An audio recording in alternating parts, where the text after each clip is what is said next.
बार्शी तालुक्यातील धाकली पंढरी म्हणून संपूर्ण महाराष्ट्रात प्रसिद्ध असलेल्या धामणगाव परिसरात एका रात्रीत चोरट्यांनी अक्षरशः धुमाकूळ घातलाय। घरफोडी, दुचाकी चोरी, शेळ्यांची चोरी आणि दुकान फोडी अशा 4 घटना अवघ्या 4 किलोमीटरच्या परिसरात घडल्यात। 2.5 ते 3 लाख रुपयांचा ऐवज लंपास करण्यात आलाय।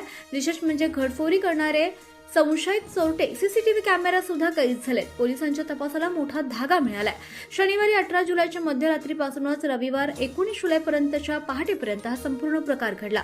सर्वात मोठी घटना धामणगाव येथे घडली। बाळासाहेब गुरुनाथ ढेकणे यांच्या घरात त्यांच्या आई कमल या झोपलेल्या असताना अज्ञात चोरट्यांनी घराचा कडी कोयंडा तोडून प्रवेश केला।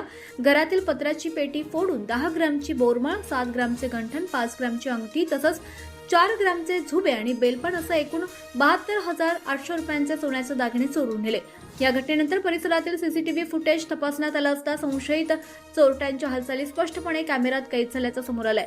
त्यामुळे आरोपींचा शोध घेण्यासाठी पोलिसांना महत्त्वाचा पुरावा मिळाला असून फुटेजच्या आधारे तपास वेगाने सुरू आहे। याच रात्री धामण गावातील अजय बाळासाहेब गरड यांच्या घरासमोर उभी असलेली 65,000 रुपये किमतीची होंडा युनिकॉर्न दुचाकी अज्ञात चोरट्यांनी चोरून नेली आहे। विशेष म्हणजे चोरी करण्यापूर्वी घरातील व्यक्तींना बाहेर पडता येऊ नये म्हणून मुख्य दरवाजाला बाहेरून कडी लावल्याचा धक्कादायक प्रकारही समोर आलाय। त्यानंतर वैराग पोलीस ठाण्याच्या हद्दीतील शेळगाव येथे ज्ञानदेव नामदेव गायकवाड यांच्या गोठ्यातून 7 शेळ्या आणि बीटल जातीचे एक बोकड चोरून नेण्यात आला। या घटनेत सुमारे 1.25 लाख रुपयांचं नुकसान झालंय। याच रात्री धामणगावपासून अवघ्या 2 किलोमीटर अंतरावर खुंटेवाडी येथे दुकान फोडून ऐवज लंपास करण्यात आला। ही घटना धाराशिव जिल्ह्याच्या हद्दीत घडली असली तरी परिसर जवळ असल्यानं या चोरीचा संबंध त्याच टोळीशी असण्याची शक्यता व्यक्त केली जाते। धामणगाव हे धाकली पंढरी म्हणून राज्यभर प्रसिद्ध आहे। आषाढी एकादशी यात्रेसाठी दरवर्षी लाखो भाविक येथे दर्शनासाठी येतात। यंदाच्या यात्रेला काहीच दिवस शिल्लक असताना अशा सलग चोरीच्या घटनांमुळे ग्रामस्थांमध्ये भीतीचं वातावरण निर्माण झालंय।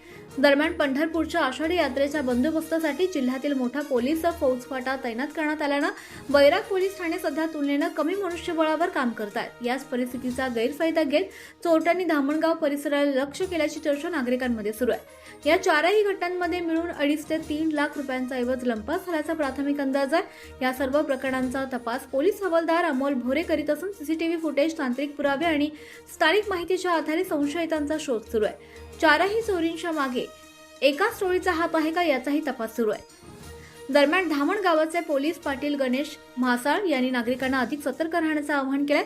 संशयास्पद व्यक्ती, वाहन किंवा हालचाल दिसल्यास तात्काळ वैराग पोलीस ठाण्याशी संपर्क साधावा। तसंच गावाच्या सुरक्षेसाठी सर्वांनी एकत्रितपणे दक्ष राहावं असं आवाहन केलंय। धाकल्या पंढरीत एका रात्रीत घडलेल्या या 4 चोरींमुळे संपूर्ण पंचक्रोशी भीतीचं वातावरण निर्माण झालंय। सीसीटीव्हीत कैद झालेल्या चोरट्यांपर्यंत पोलीस किती लवकर पोहोचतात याकडे आता सर्वांचं लक्ष लागलंय। गावात शिरतानाच वस्ती आहे, पहिल्या कडेलाच आपलं घर आहे। तिथून परवा दिवशी रात्री 7 शेरडं आणि एक बिटल जातीचं बकरं चोरीला गेलेले आहे। शेरडांची किंमत साधारणतः 1 लाख रुपये आणि एक बिटल बकरं आहे 1 वर्षाचं, 60,000 ते 65,000 रुपये किंमत आहे। तिची अंदाजे 1.5 ते 2 लाखाचे नुकसान झालेलं आहे।